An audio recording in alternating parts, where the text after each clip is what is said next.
मैं ऐसे समय में कोलकाता आया हूं जब दुर्गा पूजा की तैयारियां शुरू हो गई है।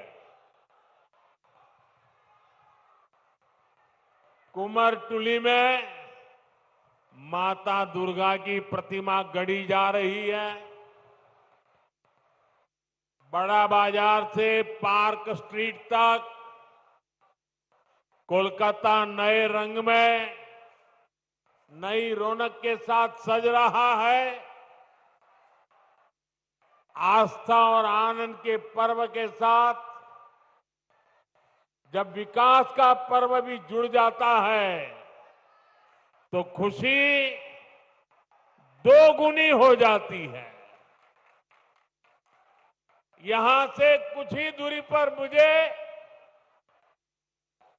कोलकाता मेट्रो और हाईवे से जुड़े बड़े प्रोजेक्ट का शिलान्यास और लोकार्पण का अवसर मिला है।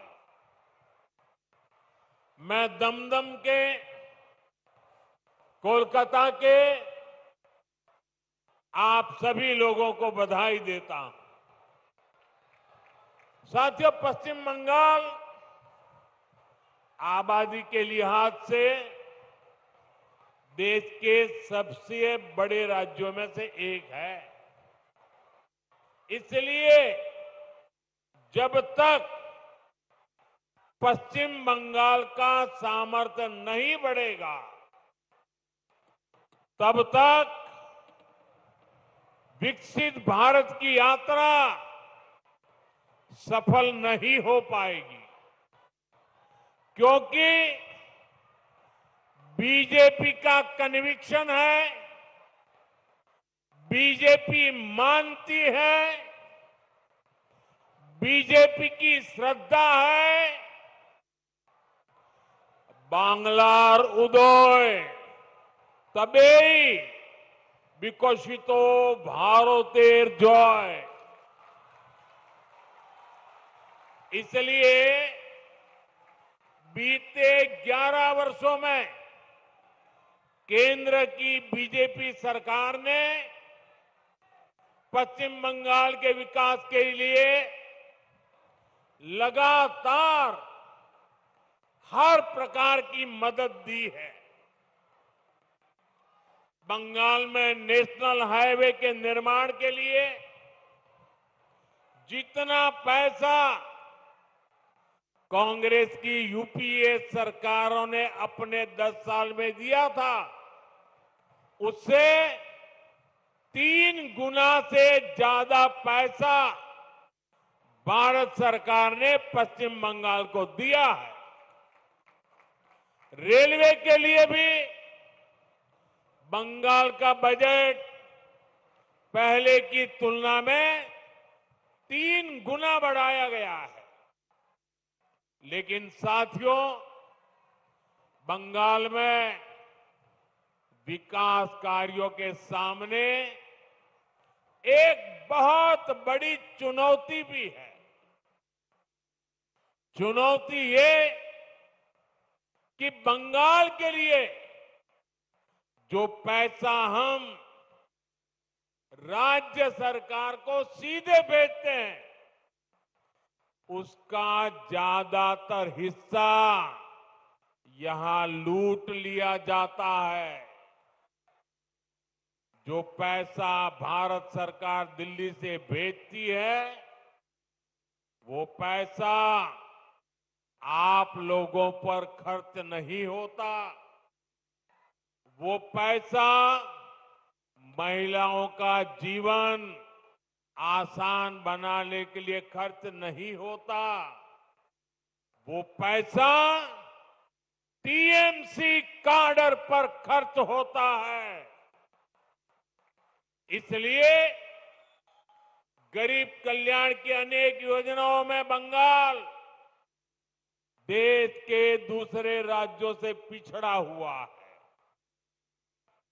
साथियों, यही स्थिति कुछ साल पहले हमारे पड़ोस में असम के भी यही हाल थे, त्रिपुरा का भी यही हाल था। लेकिन जब से असम और त्रिपुरा में भाजपा सरकार बनी है, गरीब कल्याण की योजनाओं का लाभ वहां जनता को मिलने लगा है। आज इन राज्यों में हर घर जल, यह काम तेजी से चल रहा है। आयुष्मान योजना के तहत 5 लाख रुपए तक मुफ्त इलाज हर गरीब को मिल रहा है। गरीबों के पक्के घर बन रहे हैं। बंगाल में भी जनता तक सारी योजनाओं का लाभ पहुंचाने के लिए जरूरी है कि यहां पश्चिम बंगाल में भाजपा सरकार होनी चाहिए।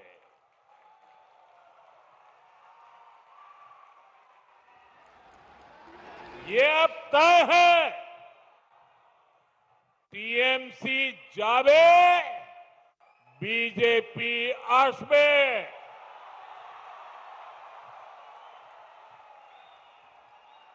भाइयों बहनों, ये धरती सतीश चंद्र दास गुप्त,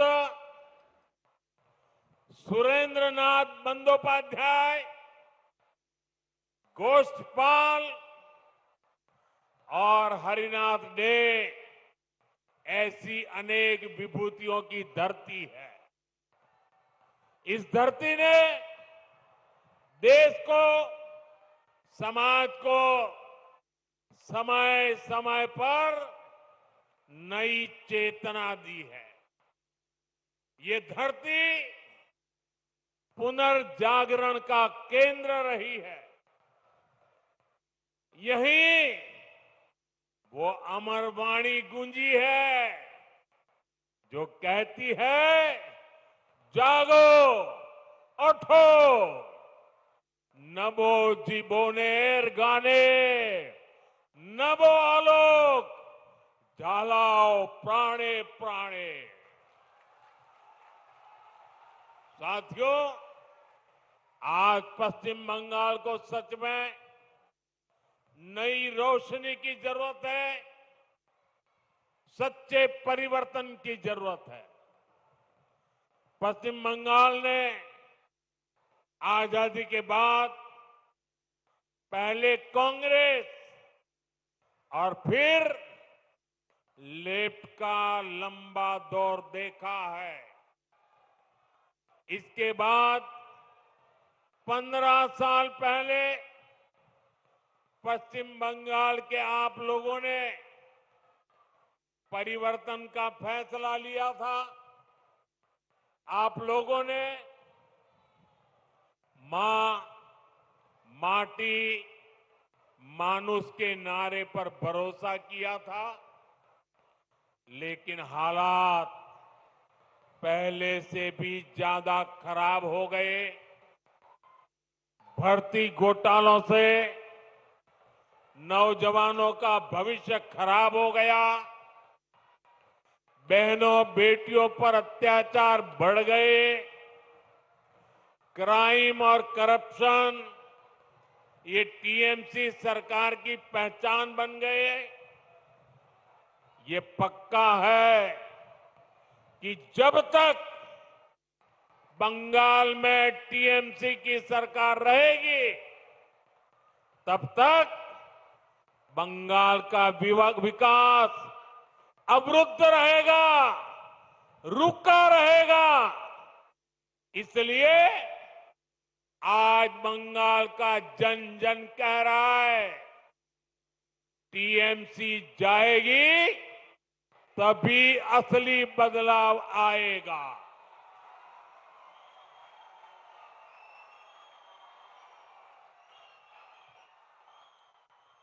टीएमसी जाबे तबेई আসল পরিবর্তন আসবে।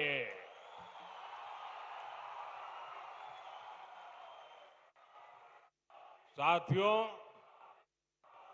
21वीं सदी के 25 साल तो बीत चुके हैं।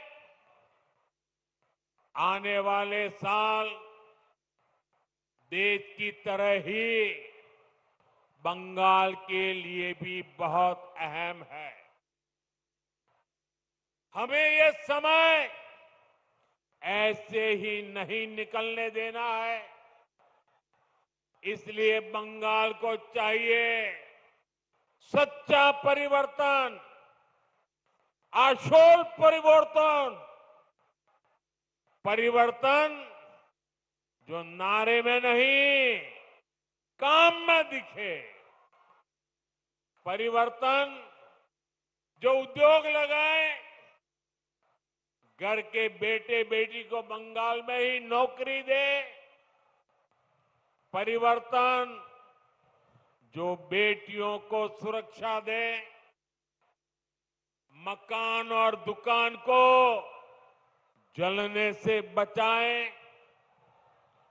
परिवर्तन जो किसान को सुविधा दे, किसान को सम्मान दे, फसल का सही दाम दे, परिवर्तन जहां अपराधी और भ्रष्टाचारी सरकार में नहीं जेल में होंगे, ऐसा परिवर्तन जहां सुशासन होगा, गरीब से गरीब भी सम्मान का जीवन जिएगा। और ये सच्चा परिवर्तन सिर्फ और सिर्फ भाजपा ही ला सकती है। और इसलिए बंगाल के घर घर में हमें एक बात पहुंचानी है। बंगाल के हर कोने से एक ही आवाज आनी चाहिए, बाजते चाय बीजेपी ताई।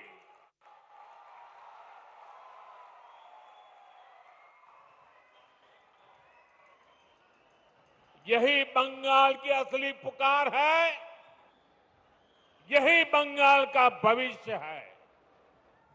साथियों, ये वर्ष डॉक्टर श्यामा प्रसाद मुखर्जी की जन्म जयंती का 125वां वर्ष है।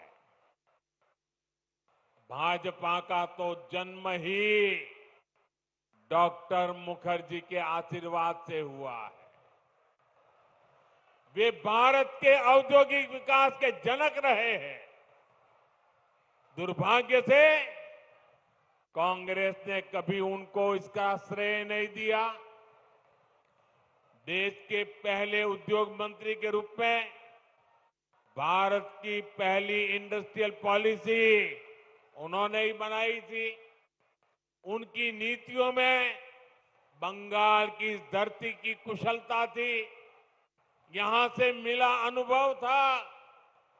अगर हम उस नीति पर चले होते तो देश की तस्वीर कुछ और होती, लेकिन उन नीतियों को भुला दिया गया। फिर ऐसा भटकाव हुआ कि हम पूरी तरह से विदेशों पर निर्भर हो गए। और मेरे प्यारे बंगाल के भाइयों बहनों, हमें गर्व है कि हम डॉक्टर श्यामा प्रसाद मुखर्जी के सैनिक हैं। हम मां भारती के सेवक हैं।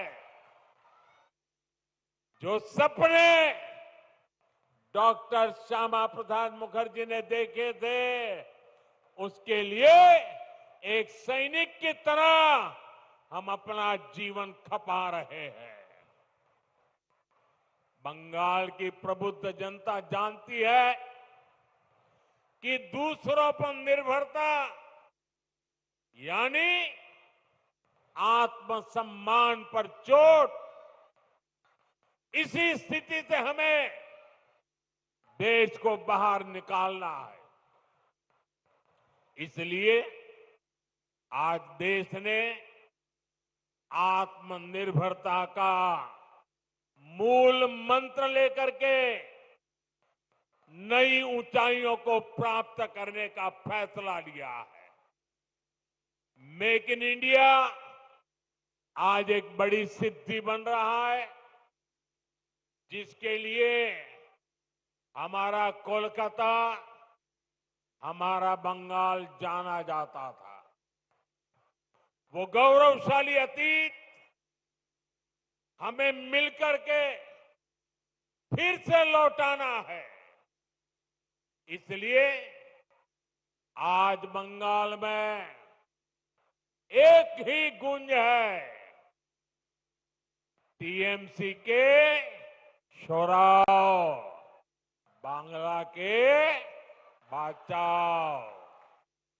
साथियों, भाजपा जो संकल्प लेती है वो सिद्ध करके दिखाती है। इसका ताजा प्रमाण अभी हमने ऑपरेशन सिंदूर के दौरान देखा है।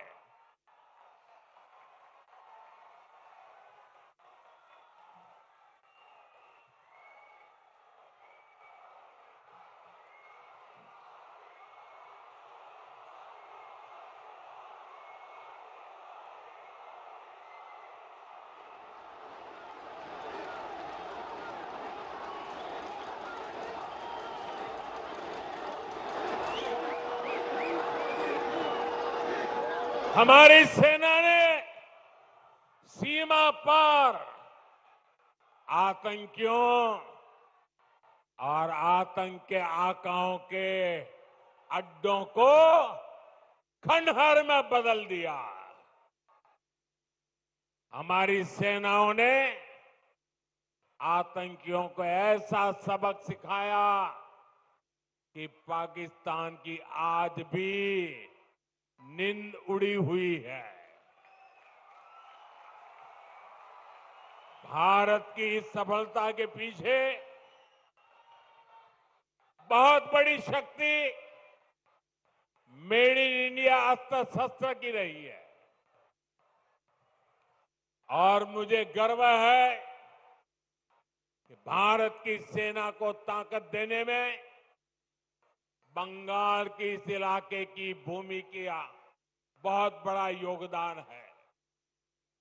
इच्छापुर में गुलामी के कालखंड में डिफेंस मैन्युफैक्चरिंग का काम शुरू हुआ था, लेकिन कांग्रेस की सरकारों ने भारत की ऐसी डिफेंस इंडस्ट्री को बर्बाद कर दिया था, हमारी सेना को विदेशों पर निर्भर कर दिया था। अब भाजपा सरकार ने भारत की डिफेंस इंडस्ट्री को नई ऊर्जा दी। इसका लाभ यहां की फैक्ट्री को भी मिला है। आज ये फैक्ट्री आधुनिक राइफल और अन्य हथियार बना रही है। इससे यहां छोटे छोटे उद्यमियों के लिए नए अवसर बने हैं। इन कारखानों के कारण दमदम, बैरकपुर क्षेत्र में हजारों लोगों को रोजगार मिल रहा है।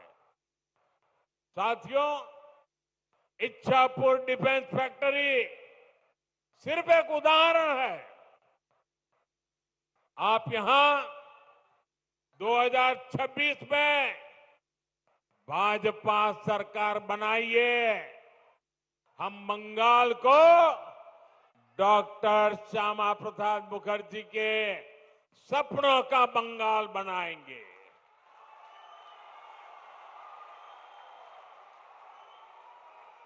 बंद पड़े कारखाने फिर से खुलेंगे, नया निवेश और नए कारखाने लगेंगे और दमदम फिर से इंडस्ट्रियल हब बनेगा। ये भाजपा का संकल्प है।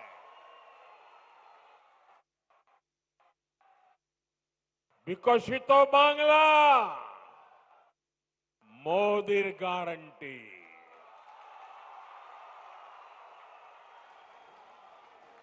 साथियों, भाजपा के पास पश्चिम बंगाल के विकास का एक ठोस प्लान है, एक रोडमैप है। लेकिन टीएमसी विकास की दुश्मन है। इसका साक्षी ये दमदम क्षेत्र भी है। एक कोलकाता के सबसे अधिक भीड़ वाले इलाकों में से एक है। यहां की स्थिति क्या है, ये आप आए दिन महसूस करते हैं।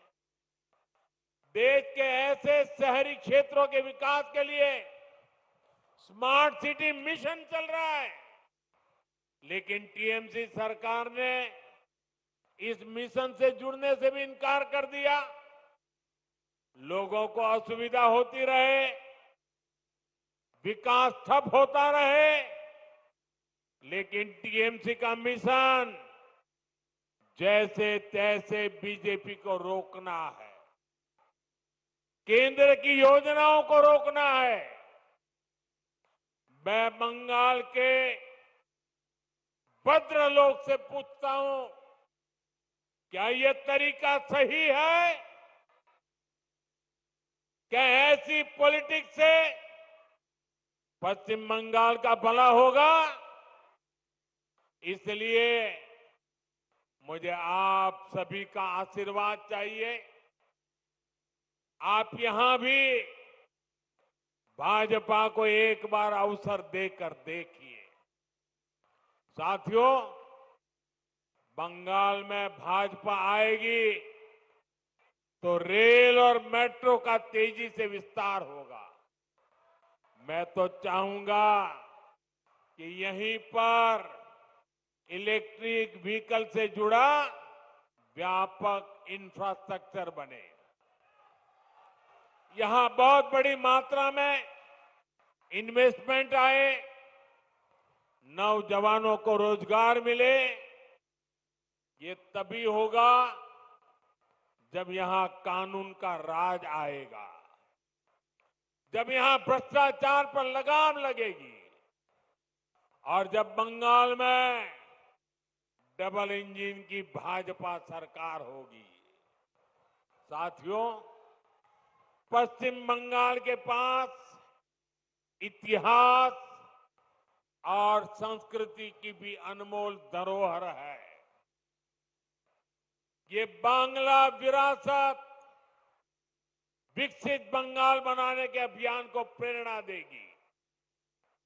बीजेपी सरकार पूरे गर्व के साथ बांग्ला भाषा और बांग्ला संस्कृति को सशक्त करने में जुटी है।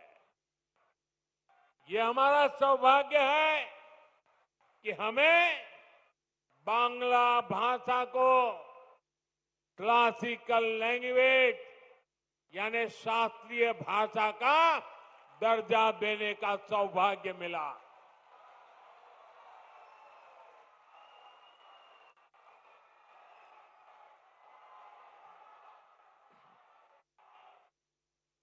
साथियों, यहां बनने वाली भाजपा सरकार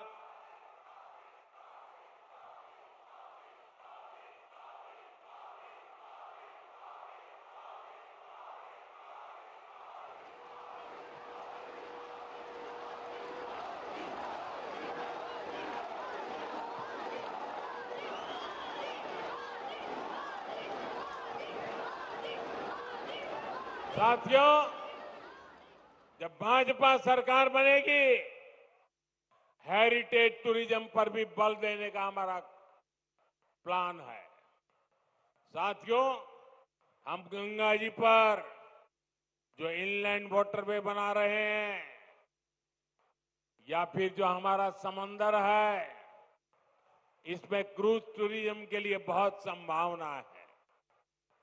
ऐसी हर संभावना को भाजपा सरकार बनने के बाद तलाशा जाएगा, ताकि पश्चिम बंगाल के नौजवानों को काम के लिए कहीं और जाने के लिए मजबूर न होना पड़े। साथियों, इस बार लाल किले से मैंने देश की एक बहुत बड़ी चिंता की चर्चा की है।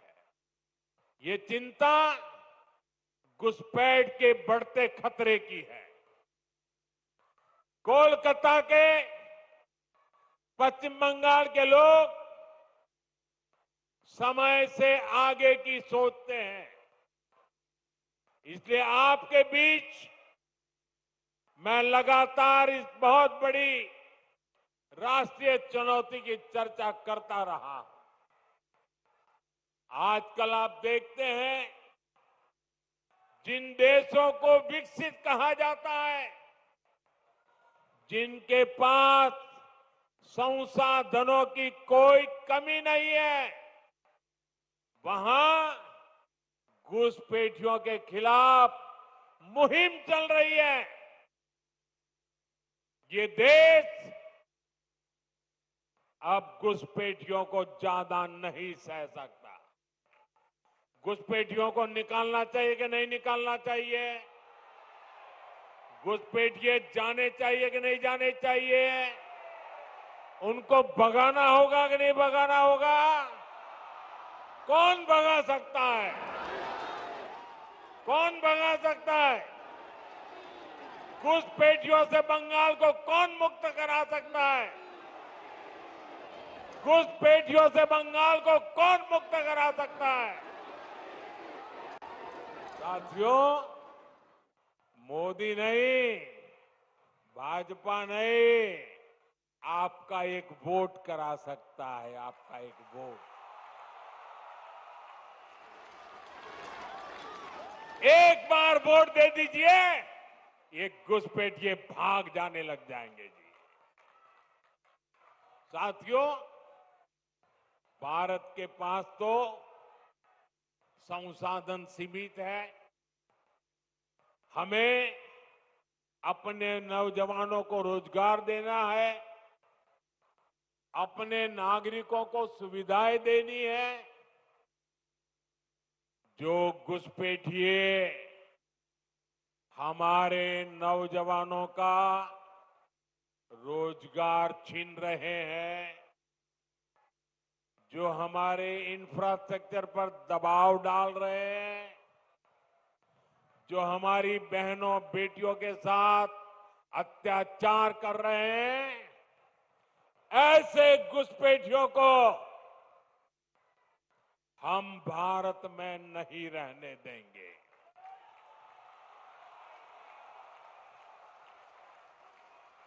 इसलिए भारत सरकार ने घुसपैठियों के खिलाफ इतना बड़ा अभियान चलाया हुआ है। लेकिन साथियों, मुझे हैरानी है कि टीएमसी, कांग्रेस समेत कुछ इंडी अलायंस के राजनीतिक दल तुष्टीकरण के आगे घुटने टेक चुके हैं। ये राजनीतिक दल सत्ता की भूख के लिए घुसपैठ को बढ़ावा दे रहे हैं।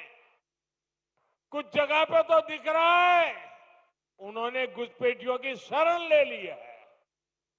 साथियों, पश्चिम बंगाल तो सीमावर्ती राज्य है। जिस प्रकार बॉर्डर के इलाकों में डेमोग्राफी बदली जा रही है, ये पश्चिम बंगाल में सामाजिक संकट भी पैदा कर रहा है। खास तौर पर किसानों से धोखाधड़ी करके उनकी जमीन पर कब्जा किया जा रहा है। आदिवासियों को गुमराह करके उनकी जमीन हड़पी जा रही है। देश ये सहन नहीं कर सकता। इसको रोकना ही होगा। इसलिए इस बार लाल किले से मैंने घुसपैठ के खिलाफ विशेष डेमोग्राफी मिशन की घोषणा की है। जो लोग सिर्फ यहां हमारे लोगों की रोजी रोटी छीनने आए हैं, जो फर्जी तरीके से कागज बनाकर रुक गए हैं, उनको यहां से जाना ही होगा।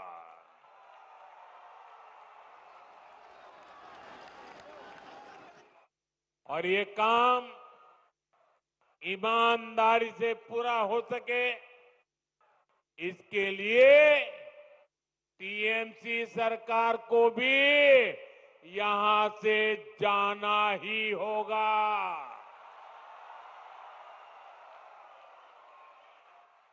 साथियों, पिछले 11 साल से देश भ्रष्टाचार के खिलाफ निर्णायक लड़ाई लड़ रहा है।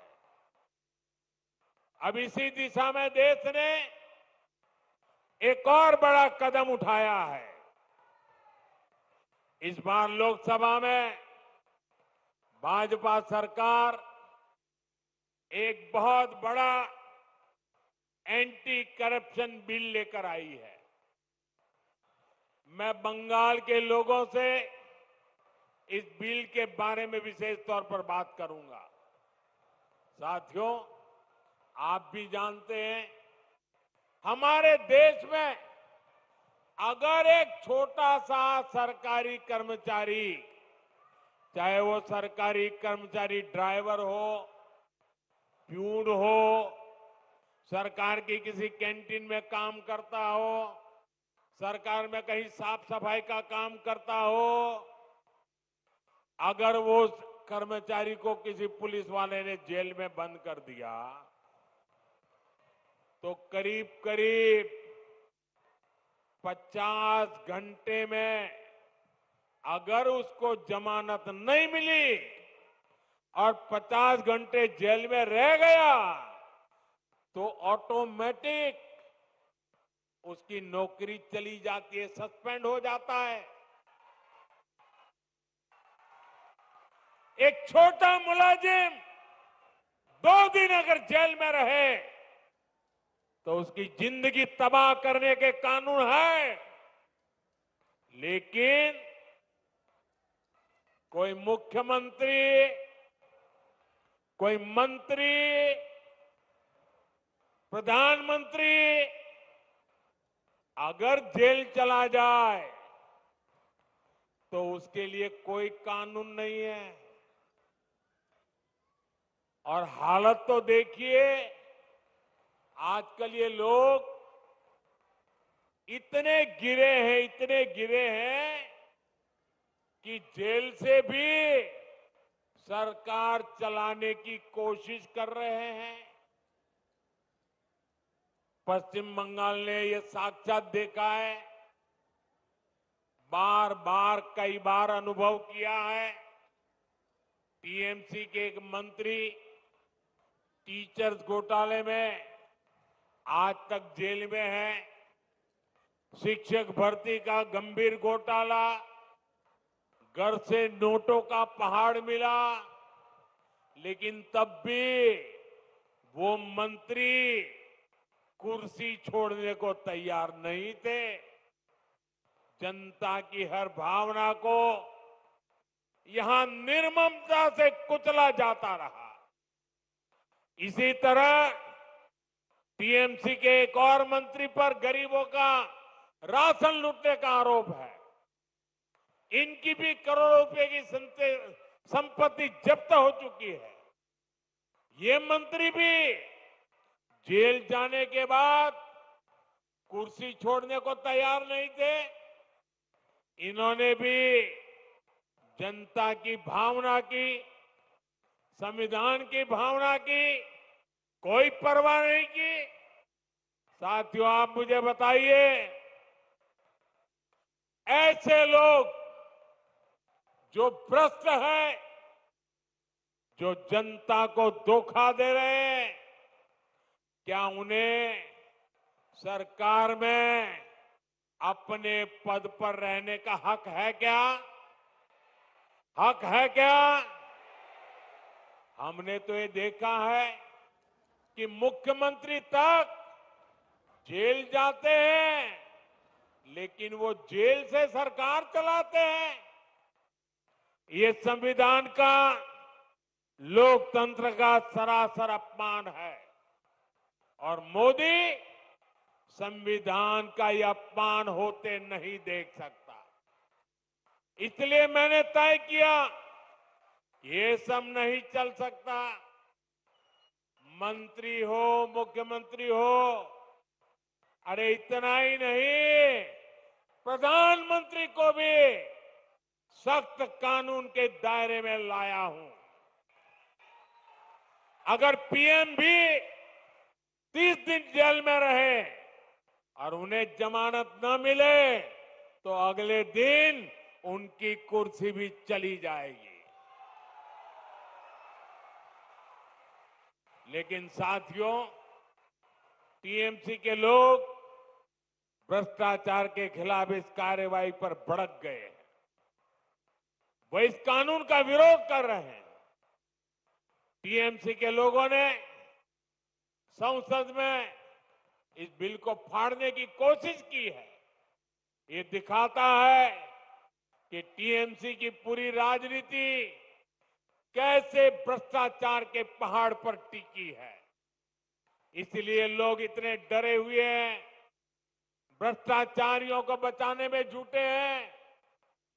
साथियों, हर चुनौतियों को परास्त करते हुए पश्चिम बंगाल फिर से भारत के विकास का पावर हाउस बन के रहेगा। इस संकल्प को लेकर हमें आगे बढ़ना है। आप याद रखिए और औरों को भी बताइए, हर गली मोहल्ले में, बंगाल के हर कोने में एक ही मंत्र, एक ही नारा गूंजता रहना चाहिए, बातें चाय, बातें चाय, बीजेपी ताई। गर्मियों की छुट्टी होने वाली थी, मेरे पापा आने वाले थे, तो हम लोग सभी खुश थे। तो मैं एक बेड पे चढ़ के डांस कर रहे थे, डांस कर रहा था, लेकिन वो पहले ही आ गए। फ्रीज। तो मैं उस समय तो कंटिन्यू नहीं कर सकता था ना, तो फ्रीज फ्रेम टाइप का हो गया। कसम पैदा कर